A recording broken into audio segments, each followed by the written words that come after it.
Okay, this is one of the sunflowers that I grew, and I'm going to basically show you my tomato garden, but I'm also going to show you some of the other plants here. Here's another sunflower.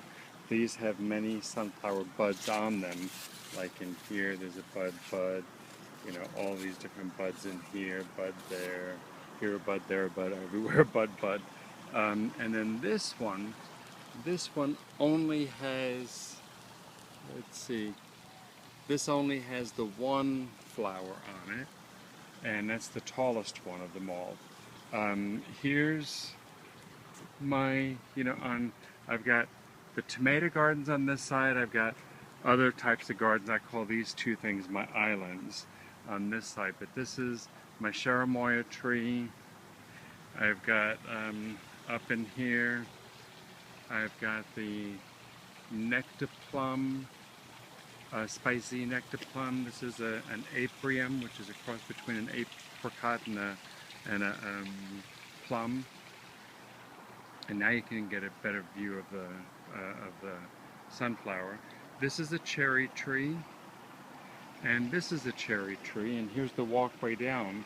And I plan on having them arched over.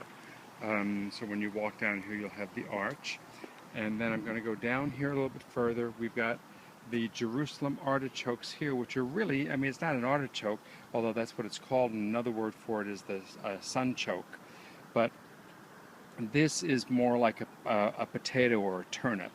And they're really good for people that are on, that are hypoglycemic or, I mean, have diabetes or whatever.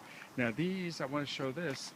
These are passion fruit, and they grow all along the fence over here. And I'm going to show you what the passion fruit flower looks like. It's a gorgeous flower. And that's the flower. And anyway, I've got one there, I've got one there. They'll be all over the place. There's a lot of buds in here. But anyway, so I want to show you the rest of the fruit trees. And this right here is an Asian pear. The bottom over here is not finished yet. Here's another Asian pear. In fact, you can see some of the Asian pears coming in over here. Here's another one up there. Now you get a different view of the cherry trees from here, and this is where it's going to have the arch. And now this is a Kai apple.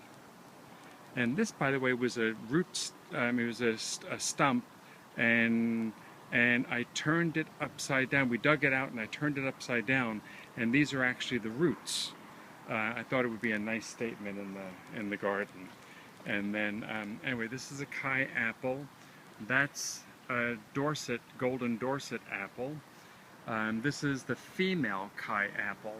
And one of the things I want to show you about the Kai apple is look how long the thorns are. And right now the thorns are still pliable, but they're going to get real hardened. They're going to get hardened pretty soon. And then once they get, they're as long as they're going to be, I'm going to cut them off. But anyway, here's another Asian pear. The Asian pears are pretty expensive in the stores, but here's one here. And once we get rid of all this dirt in here, then I'm going to probably put a couple more, maybe at least one or two more Asian pears. But anyway, here's my tomato garden. So I've got 8 different terraced gardens going up. It starts with even though I call them my tomato gardens, it starts with the black